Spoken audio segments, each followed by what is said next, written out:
प्यारे बच्चों नमस्कार। मैथ के इस लेक्चर में आप सभी का स्वागत है।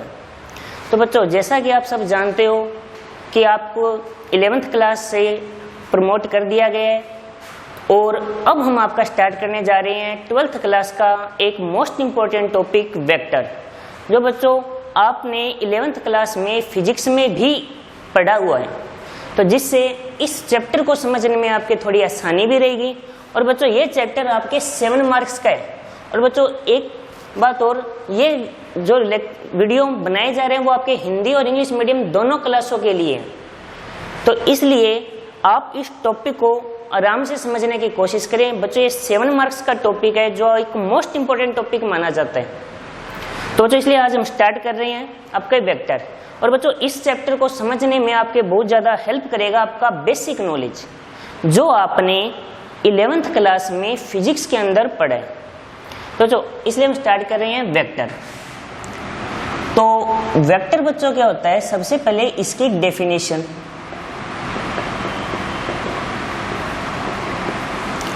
इसकी डेफिनेशन आपने पढ़ाई 11th क्लास में कि वो राशियां जिनको दर्शाने के लिए आपको परिमाण के साथ साथ दिशा की भी जरूरत पड़े, उन्हें आप क्या कहते हो, सदिश। या इंग्लिश में आप इनको ऐसे बोल सकते हो, जिन वैल्यूज को डिनोट करने के लिए हमें डायरेक्शन और उनके मैग्नीट्यूड दोनों की रिक्वायरमेंट हो, उन्हें हम क्या बोलते हैं, वेक्टर। लेकिन बच्चों मेरे अकॉर्डिंग ये डेफिनेशन थोड़ी सी अधूरी है। इसका रीजन क्या है वो मैं आपको बताता हूं। जैसे बच्चों आपने पढ़ा है करंट यानी इलेक्ट्रिसिटी,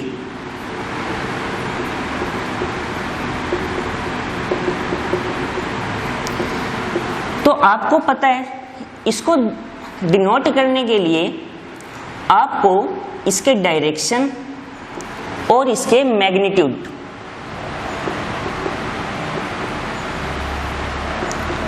दिशा और परिमाण दोनों की जरूरत पड़ती है। लेकिन क्या इसे आप वेक्टर बोल सकते हो क्या? मेरा क्वेश्चन ये है कि जो करंट है और जो इलेक्ट्रिसिटी, जो करंट आप कहते हो, उसको डिनोट करने के लिए हमें डायरेक्शन और मैग्नीट्यूड दोनों की रिक्वायरमेंट होती है। लेकिन क्या इसे वेक्टर बोलते हो क्या आप? तो जवाब होगा कि इसे आप वेक्टर नहीं बोलते हो। तो फिर बच्चों वेक्टर की एग्जैक्ट डेफिनेशन क्या होगी? तो जिनके लिए हमें डायरेक्शन मैग्नीट्यूड की तो रिक्वायरमेंट हो और जो लॉ ऑफ एडिशन भी फॉलो करे, यानी सदिशों के योग के नियम को जो राशियां फॉलो करे, उन्हें हम क्या बोलते हैं, वेक्टर। क्लियर हुई बच्चों डेफिनेशन? रिपीट कर रहा हूं, डायरेक्शन मैग्नीट्यूड के साथ जो राशियां लॉ ऑफ एडिशन यानी योग के नियम को भी फॉलो करे, उन्हें हम क्या कहते हैं, वेक्टर। क्योंकि करंट होता है, आप देखते हो यहाँ पे बंट जाएगा, हो जाता है नहीं हो जाता, या फिर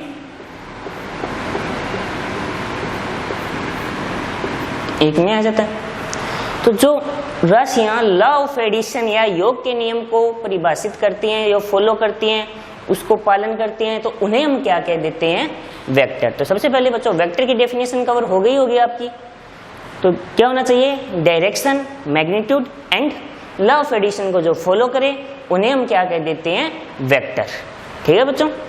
इसके बाद वेक्टर बनता कैसे है और आपके लेवल पे किस तरीके से यूज होता है, तो बच्चों एक एक चीज को आपको बारीकी से समझना है कि आपका एग्जाम में कोई भी क्वेश्चन गलत नहीं होना चाहिए उससे रिलेटेड। तो देखिए बच्चों आगे से अब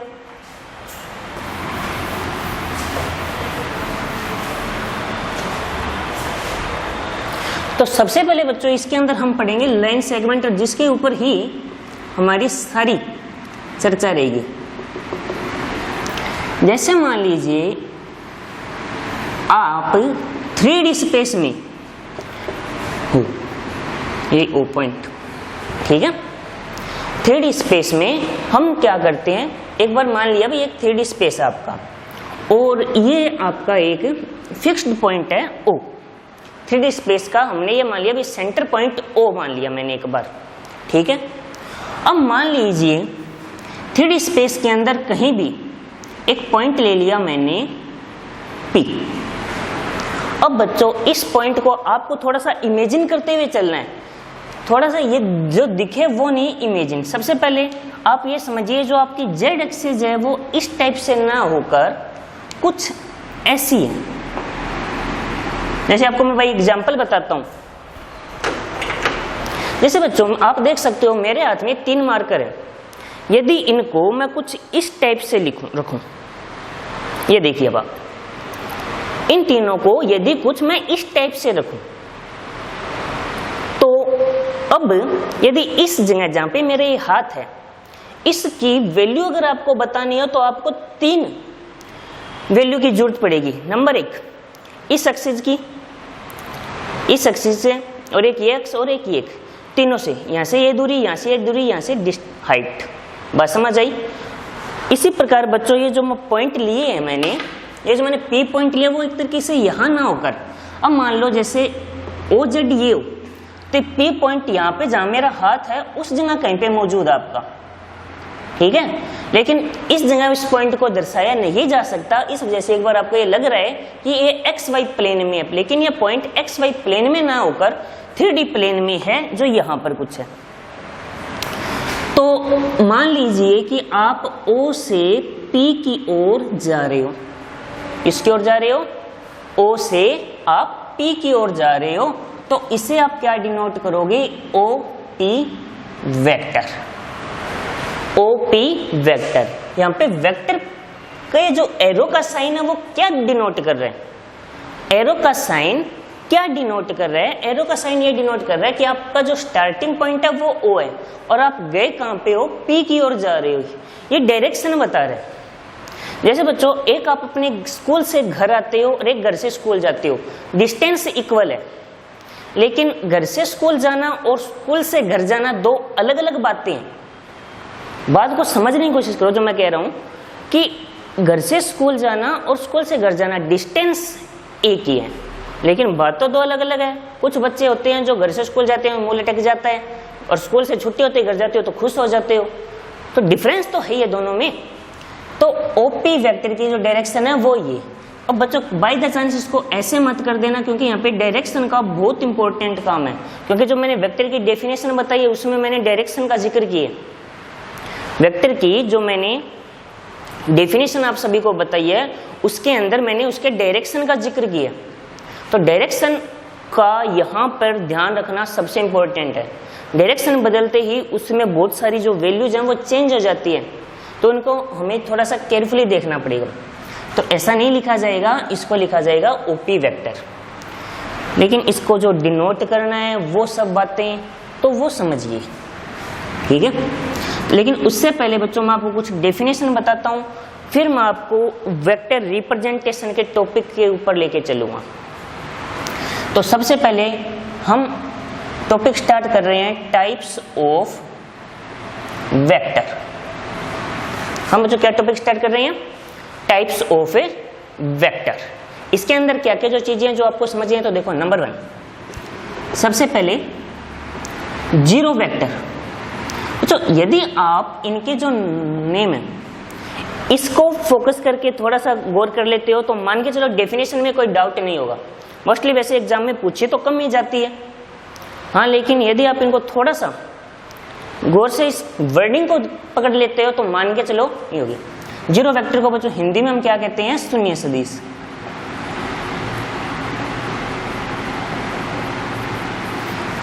जैसे बच्चों मैंने आपको स्टार्टिंग में ही बोला है कि ये जो लेक्चर्स आपके लिए हैं वो हिंदी मीडियम और इंग्लिश मीडियम दोनों क्लासों के लिए हैं। तो इसलिए दोनों क्लासों के स्टूडेंट इसको ध्यान से समझने की कोशिश करें, क्योंकि यहाँ पे मैं हिंदी और इंग्लिश दोनों वर्डिंग यूज करूँगा, ठीक है। तो जीरो वेक्टर क्या होता है? तो वर्डिंग यानी जो शून्य सदिश, जीरो का मतलब जीरो ही है भाई। मान लो अगर यदि मैं ओ पे हूं, मैंने ओ से कहीं मैं गया ही नहीं, ओ के जब स्टार्टिंग में मान लो अब मैं ओ पे खड़ा हूं और अब से 5 मिनट बाद भी मैं ऊपर ही हूं, यानी मेरी जो पोजीशन है वो ऊपर ही है, तो जो डिस्टेंस है वो क्या हुई, डिस्टेंस है वो क्या हुई, 0 हुई या नहीं हुई। मतलब समझ आया कि यदि आपका जो कोई भी वेक्टर है आप जो ले रहे हो उसका स्टार्टिंग पॉइंट और एंड पॉइंट एक ही हो, स्टार्टिंग पॉइंट एंड पॉइंट एक ही हो, जैसे ओ पे आप स्टार्टिंग पोजीशन हो और मान लो ओ से आप कहीं नहीं गए, ओ पे ही हो तो आपका एंड पॉइंट भी होगा, तो इसको मैं कुछ ऐसा लिख सकता हूं ओ वेक्टर। तो इस टाइप का जो वेक्टर है उसे क्या बोला जाता है, जीरो वेक्टर अर्थात शून्य सदिश। बात समझ आ गई। यानी यदि किसी वेक्टर का मैग्नीट्यूड 0 हो तो उसे आप क्या बोलोगे, जीरो वेक्टर या शून्य सदिश। इसकी एक डेफिनेशन ये भी ली जा सकती है कि जिसका स्टार्टिंग पॉइंट और एंड पॉइंट दोनों एक ही हो वो आपका क्या होगा, शून्य सदिश। बात समझ आ गई होगी कि जैसे ये डिस्टेंस है, कुछ ना कुछ तो है, पर अगर ये मान लो और पी के बीच की डिस्टेंस है वो क्या हो जाए, 0 हो जाए, तो उसे क्या बोला जाएगा, शून्य सदिश। क्लियर हुआ। इसके बाद बच्चों जो नेक्स्ट डेफिनेशन आती है वो आती है आपके यूनिट वेक्टर। इसको हिंदी में कहते हैं हम इकाई सदिश या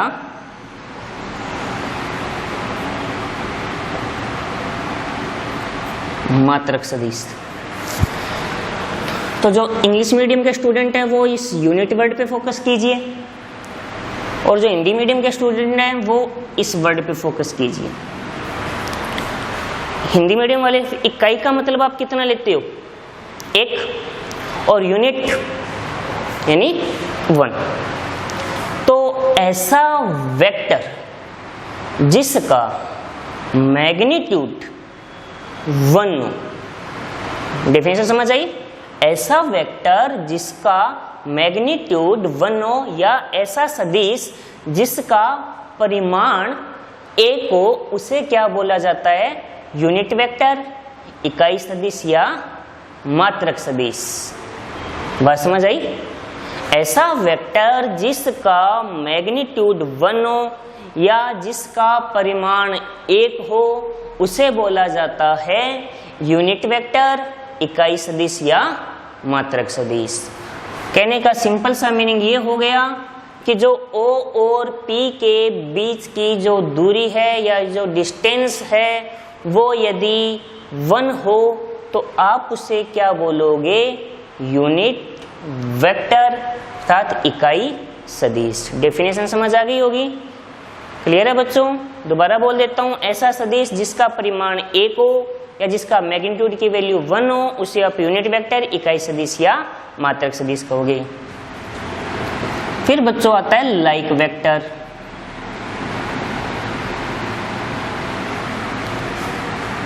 इसको बच्चों जीरो वेक्टर को कई बार नल वेक्टर भी बोल सकते हो आप, ठीक है। लाइक वेक्टर को कहते हैं समदिश सदिश। तो जो हिंदी मीडियम के स्टूडेंट है वो इस वर्ड पे फोकस कीजिए और लाइक पे। इंग्लिश में बच्चों लाइक पसंद करना वो वर्ड नहीं है, यहाँ पे लाइक का मतलब होता है जो एक जैसे हो, ठीक है। लाइक यानी जो एक जैसी क्वालिटी रखते हो, ठीक है। लाइक का मतलब क्या है, जो एक जैसी क्वालिटी रखते हो। और समदिश जिन सम यानी एक तरीके से बराबर कह सकते हो, दिश यानी डायरेक्शन, दिशा।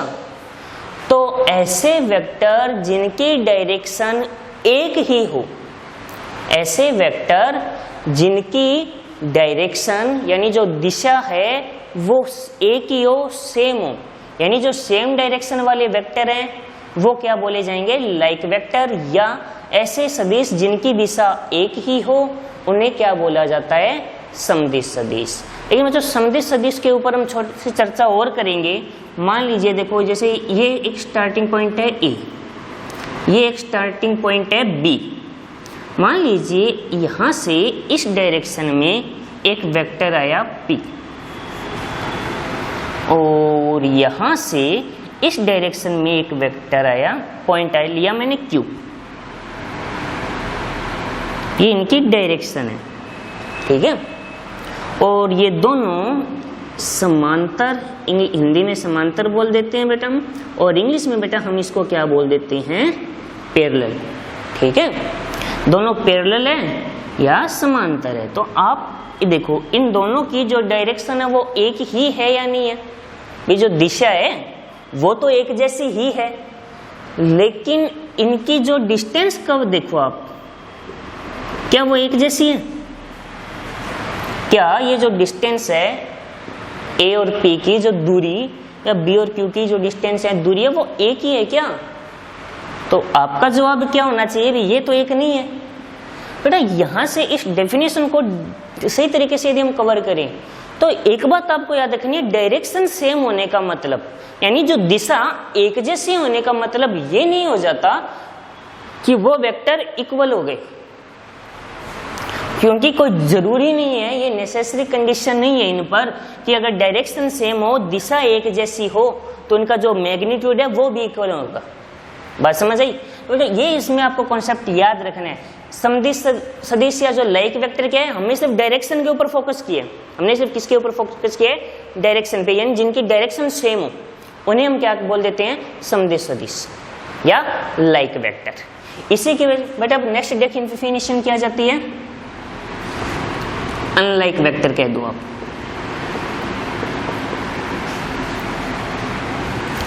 ये इनको विपरीत सदिश कह देते हो हिंदी में, समझने में आसानी रहेगी। हम मान लो बच्चों मैं कुछ इसको ऐसा लिख दूं, यहां पे मैं बी कर दूं, यहां पे क्यू कर दूं, डायरेक्शन चेंज कर दूं, डेफिनेशन समझ आ गई होगी शायद। तो लाइक में डायरेक्शन सेम होती है, अनलाइक में डायरेक्शन अपोजिट हो जाएगी। ये जरूरी नहीं है अलग अलग हो, ऐसा भी पॉसिबल है, एक ही पॉइंट से दो अलग अलग वेक्टर निकल जाए, अलग अलग डायरेक्शन में निकल जाए। लाइक में भी ये पॉसिबल है, दो अलग अलग वेक्टर हो लेकिन एक ही डायरेक्शन में हो। लाइक में डायरेक्शन सेम होगी, अनलाइक में डायरेक्शन अपोजिट होगी, बस इतना सही है। मैग्नीट्यूड का यहाँ पे कोई जिक्र नहीं है, परिमाण का यहाँ पे कोई जिक्र ही नहीं कर रहा हूं मैं, क्योंकि परिमाण एक अलग जगह यूज में आएगा यहाँ पे, क्योंकि जो हम डेफिनेशन पढ़ रहे हैं वहां पे सिर्फ लाइक अनलाइक यानी समदिश और विपरीत, हम इन्हीं पे दो पे आ रहे हैं। लाइक वेक्टर जिनकी डायरेक्शन सेम हो, एक जैसी हो, या अनलाइक वेक्टर जिनकी डायरेक्शन अपोजिट हो, अलग अलग हो। ठीक है, इसके बाद इक्वल,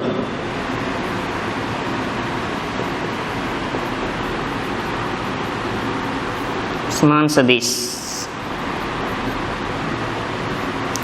इक्वल वेक्टर क्या होता है, जो शायद डेफिनेशन से कवर हो रहा होगा आपको। इक्वल किन्हें कहेंगे, कुछ ऐसा, ये देखिए अब आप, ए बी, ये सी एंड डी, दोनों वेक्टर को ध्यान से देखिए, ए बी और सी और डी, इन दोनों की डायरेक्शन पे फोकस करो, सेम है। मैग्नीट्यूड देखो सेम है। मैग्नीट्यूड का बच्चों मीनिंग क्या होता है पहले वो समझ लो। मैग्नीट्यूड का सिंपल सा मीनिंग यही है कि जो इसका स्टार्ट पॉइंट है और जो इसका एंड पॉइंट है, उन दोनों के बीच में जो डिस्टेंस है वो उसका मैग्नीट्यूड होता है। ठीक है, बस समझ आ गई कि जो दो पॉइंट है आप ले रहे हो वेक्टर के अंदर, जो स्टार्टिंग पॉइंट है और एंड पॉइंट है, उन दोनों के बीच की जो डिस्टेंस है वो मैग्नीट्यूड यानी उसका परिमाण होता है, और जो कभी भी नेगेटिव नहीं होता। जो याद रखना, कई बार क्वेश्चन आ जाता है कि मैग्नीट्यूड फाइंड आउट करो, आप उसको नेगेटिव क्वांटिटी में मत बदल देना, क्योंकि जो मैग्नीट्यूड है, परिमाण है, वो कभी नेगेटिव होता ही नहीं है, क्योंकि आप डिस्टेंस ले रहे हो और डिस्टेंस कभी भी नेगेटिव हो ही नहीं सकती। ठीक है, तो यहाँ पे इक्वल वेक्टर की डेफिनेशन यानी जो समान सदिश की क्या हो जाएगी, जिनकी डायरेक्शन यानी जो दिशा समान हो और जिनका परिमाण अर्थात जिनका मैग्नीट्यूड भी एक जैसा हो, वो क्या हो जाते हैं, समान सदिश। ठीक है, सिक्स्थ, फिर नेगेटिव वेक्टर। बेटा जो जो बातें लिखी गई हैं हमारे काम बहुत आएंगी, या हिंदी में आप जिनको कह देते हो ऋणात्मक,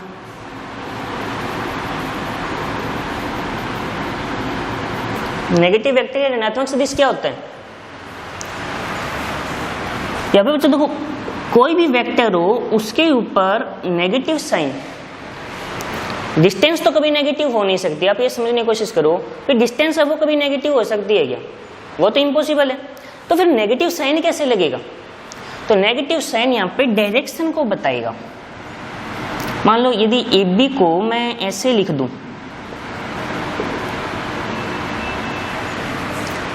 इसकी डायरेक्शन चेंज कर दूं, इसका एक एग्जांपल दे रहा हूं, जैसे मान लो मैं यहां पे हूं, ठीक है, डिस्टेंस नेगेटिव किस टाइप से ली जा रही है मैं वो समझा रहा हूं एक बार। मान लीजिए मैं इस A पॉइंट पे हूं, मैं इधर गया, B तक गया, B मान लीजिए मेरे यहां से 10 मीटर के डिस्टेंस पे है। फिर मैं क्या किया, मैंने B पे पहुंचने के बाद मैं थोड़ा सा इधर आ गया, फॉर एग्जांपल मान लो मैं थोड़ा सा इधर आया, P पॉइंट पे आ गया जो इससे 3 मीटर की डिस्टेंस पे है, तो फिर ये 7 हो जाएगी, 3 हो जाएगी। यानी अब बच्चों जो मेरी एग्जैक्ट पोजीशन है वो कहाँ है? P पर है। अब मेरी जो एग्जैक्ट पोजीशन है वो P पर है। तो जो एक तरीके से जब मैंने डिस्टेंस कितनी कवर की, पहले ये देखो आप, पहले ये देखो आप, मैंने डिस्टेंस कितनी कवर की। भी मैं पहले यहाँ से यहाँ गया 10 मीटर, फिर वापस आया 3, तो टोटल मैंने जो मैं चला हूँ, जो मेरी डिस्टेंस है जो मैं चल के गया हूँ वो मैंने कवर किया 13। अब आप ये देखो, लेकिन जो मेरी पोजीशन है A के अकॉर्डिंग वो कितनी है? वो तो 7 ही है। तो अब बोलो जो मेरी डिस्टेंस अगर आपको ये बोली जाए कि A से, मैं पहले A पे था, मैं P पर पहुंच गया, तो अब जो मेरी डिस्टेंस है यानी जो A और P की जो डिस्टेंस है वो आप 13 यूज करोगे या 7 यूज करोगे? क्वेश्चन समझ आया? अब जो डिस्टेंस है वो आप 13 यूज करोगे या 7 यूज करोगे? तो डिस्टेंस तो बच्चों 7 ही बोली जाएगी, 13 तो नहीं बोली जाएगी। जो डिस्टेंस है वो तो 7 ही बोली जाएगी, 13 तो यूज नहीं की जाएगी। अब क्वेश्चन ये आया कि भी चले 13 है, बोल 7 रहे हैं, रीजन क्या है? क्योंकि जब आप डायरेक्शन चेंज की, जब आप A से B के ऊपर गए, जब आप A से B पर गए तब आपकी डायरेक्शन वो थी, जब रिटर्न आए तो आपकी डायरेक्शन क्या हो गई? चेंज हो गई। तो जो 10 - 3 यानी 7, तो जब डायरेक्शन चेंज कर दी तो वो डिस्टेंस नेगेटिव के अंदर कवर हुई है, यानी डिस्टेंस नेगेटिव नहीं हुई, डायरेक्शन चेंज करने की वजह से वो नेगेटिव हुआ है। बात समझ आई?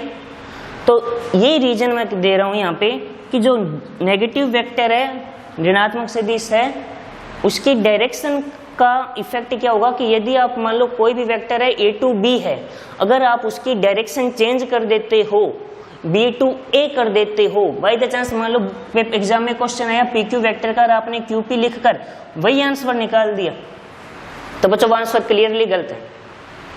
अगर आप ये सोच रहे हो कि फर्क क्या पड़ता है, तो बेटा आप देख सकते हो फर्क कितना ज्यादा है। तो ये आपको मोस्टली ध्यान रखना है। यहाँ पे वेक्टर के अंदर सबसे जो बड़ी मिस्टेक होती है वो साइन की होती है। यहाँ पे जो डायरेक्शन है वो हमें सबसे ज्यादा परेशान करती है। रीजन क्योंकि हम क्या करते हैं, ज्यादा डायरेक्शन पे फोकस नहीं करेंगे, डायरेक्शन फोकस नहीं करेंगे, थोड़ा सा ही चेंज हुआ वो वैल्यू नेगेटिव में जाती है सीधी, डिस्टेंस नेगेटिव में नहीं जाती, लेकिन जो वेक्टर है वो नेगेटिव क्वांटिटी दर्शाएगा। रीजन देख सकते हो आप। तो इसलिए बच्चों आप इस चीज पे तो विशेष याद रखोगे कि नेगेटिव वेक्टर का होता है ऋणात्मक सदिश, कि जब आप किसी वेक्टर को देखते हो और उसकी डायरेक्शन बदल देते हो तो वो क्या हो जाएगा? नेगेटिव सदिश। ठीक है, इतनी बात समझ आई? बच्चों इसके कुछ डेफिनेशन और है, लेकिन वो डेफिनेशन बच्चे हम नेक्स्ट लेक्चर में देखेंगे। इस लेक्चर में मैं आपको रिप्रेजेंटेशन ऑफ वेक्टर बताना चाहूंगा, क्योंकि जो वेक्टर का जो रिप्रेजेंटेशन है, मान लो अगर वो आप सबके समझ आ जाता है तो सबसे अच्छी बात होगी यहाँ पे कि वेक्टर रिप्रेजेंटेशन किया कैसे जाता है, और उसके बाद उसकी सारी क्वालिटी हम यहीं से डिस्कस करेंगे। तो वो देखो अब आप, तो बच्चों वेक्टर रिप्रेजेंटेशन क्या होगा?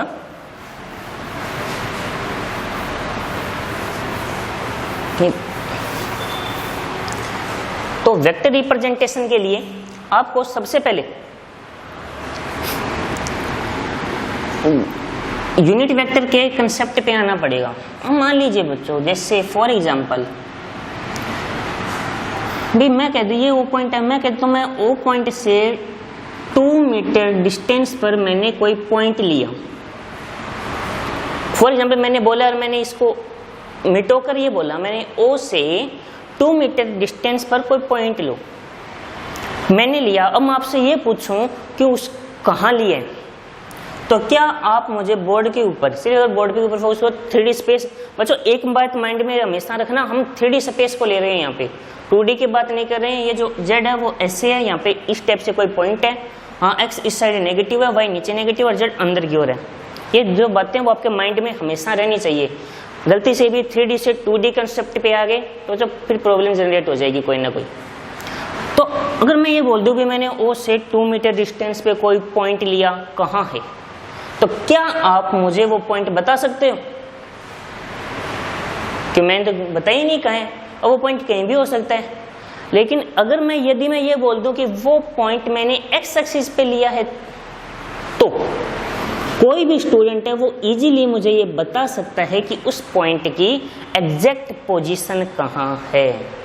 तो देखो बच्चों, वेक्टर का सबसे पहले तो यूज देख लो। आप क्या यूज भी, कोई बच्चा कहता है कि सर ये काम में कहाँ आती है, तो कोई भी वस्तु उसकी एग्जैक्ट पोजीशन हमें पता चल जाती है वेक्टर। क्यों बच्चों, देखो जैसे मान लो मैं यहाँ खड़ा हूँ और मैं बोल दूँ मेरे से 10 मीटर डिस्टेंस पे भी, जैसे मान लो मैंने क्या किया, मेरे चारों ओर, सॉरी मैंने इस, एक बार ये मान के चलो मैं यहाँ खड़ा हूँ, मैंने एक इस साइड और एक इस साइड 2 बॉक्स रख दिए। बॉक्स देखने में सेम है, बॉक्स देखने में सेम है, लेकिन उनमें एक बॉक्स के अंदर तो मैंने कुछ मान लो मैंने कोई ना कोई चीज वस्तु रख रखी है, कोई ना कोई चीज है, और एक बॉक्स एकदम एम्प्टी यानी खाली है। अब आपको मैं बोलूँ कि मेरे से जो एक दोनों मान लो 10-10 फुट की दूरी पे एक बॉक्स में है, एक खाली है, मैं अब आपको ये बोल रहा हूँ कि भाई मुझे वो वस्तु चाहिए, आपको कोई बोल दे कि हाँ उसमें बॉक्स में है, और लेकिन आपको बॉक्स एक ही उठाना है, तो आपकी कंफ्यूजन हो गया नहीं हो गया? फिर देखकर तो आप जज नहीं कर सकते हो कि वो खाली कौन सा है, उसमें है किसमें एलिमेंट कौन सा है। लेकिन अगर आपको ये पता चल जाए कि लेफ्ट साइड वाले में है या राइट साइड वाले में, यदि आपको ये पता चल जाए भी जो मैं यहाँ खड़ा हूँ कि मेरे लेफ्ट साइड वाले बॉक्स में है, राइट साइड वाले बॉक्स में, तब आप एग्जैक्ट वो उस वस्तु पे पहुंच जाओगे, नहीं पहुंच जाओगे। पर अगर आपको ये पता ना हो कि लेफ्ट साइड वाला है राइट साइड वाला है, तब आपकी कंफ्यूजन हमेशा रहेगा। क्यों? क्योंकि क्या पता आप खाली वाले पे चले जाओ। तो बच्चों यहाँ पे डायरेक्शन का देख लो कितना इंपॉर्टेंस है, यानी जो वेक्टर है वो क्या क्या इंपॉर्टेंस दे रहा है आपको। भी यहाँ से अगर आपको डायरेक्शन पता चल गई तो फायदा है। यदि मान लो मेरे एक ही ओर अलग अलग वही 2 बॉक्स एक साइड में रख दूं और फिर आपको बोल दिया जाए, तो बच्चों आपको उठाना एक ही, लेकिन फिर भी कंफ्यूजन है पहले वाला है दूसरे वाला। तो देख लो डिस्टेंस और डायरेक्शन, अगर ये दोनों कॉन्सेप्ट कवर हो तो हम कोई भी चीज हो उसकी एग्जैक्ट पोजीशन बता सकते हैं। तो ये बच्चों वेक्टर का यूज है। तो 3D स्पेस में कोई भी वस्तु की, कोई भी चाहे पॉइंट हो कुछ भी हो, उसकी एग्जैक्ट पोजीशन बतानी हो तो उसके अंदर हमें 2 चीजें, डायरेक्शन और डिस्टेंस का नॉलेज या कंप्लीटली ज्ञान होना बहुत ज़्यादा जरूरी है। चाहे हमारी जो डेली रूटीन लाइफ है उसके लिए भी यूज कर सकते हो, चाहे अदर के लिए भी। ठीक है, तो काम की है तो डायरेक्शन समझ आ गई होगी। इसलिए बच्चों अब हम यूनिट वेक्टर, तो सबसे पहले याद रखोगे यूनिट वेक्टर मैंने बताया था, यूनिट वेक्टर की खासियत क्या होती है, उसके ऊपर जैसे मान लो कोई वेक्टर है ए, अगर वो यूनिट वेक्टर है तो उसके ऊपर क्या साइन आ जाता है, कैप का, ए कैप। याद रखना यूनिट वेक्टर की खासियत। यूनिट वेक्टर जो आपको मैंने 3 वर्ड बताए थे, जो इंग्लिश मीडियम के स्टूडेंट है उनके लिए ये वर्ड है यूनिट वेक्टर। हिंदी मीडियम वाले स्टूडेंट यूज करते हैं इकाई सदिश या मात्रक सदिश। इसको डिनोट करने का प्रोसेस क्या है, यदि मान लो कोई ए वेक्टर है, इसका यूनिट वेक्टर क्या होगा, ए कैप, और इसको लिखा कैसे जाएगा, मैग्नीट्यूड इक्वल टू 1, तब ये ए कैप है। ठीक है, ये क्या होगा, ए कैप। आगे बात समझ में कि कोई भी है वेक्टर, उसका जो यूनिट वेक्टर होगा उसको ए कैप से डिनोट किया जाएगा, यानी जिसके ऊपर कैप लगा देते हो, सिंपल से ये मान के चलो वो आपका यूनिट वेक्टर है। ठीक है, वो आपका क्या है बच्चों, यूनिट वेक्टर है। उसका मैग्नीट्यूड ऐसे लिखा जाएगा और वो कितना होगा, 1। तो हम यहाँ पे 3 यूनिट वेक्टर का जिक्र करेंगे। जो x के कोरिस्पॉन्डिंग यूनिट वेक्टर होता है वो होता है आई कैप, जो वाई एक्स के कोरिस्पॉन्डिंग यूनिट वेक्टर होता है वो जे कैप, और इसके अकॉर्डिंग जो होता है वो होता है बच्चों टी कैप। आई बात समझे, दोबारा बोल देता हूँ, जो एक्स एक्स के अकॉर्डिंग यूनिट वेक्टर होता है वो होता है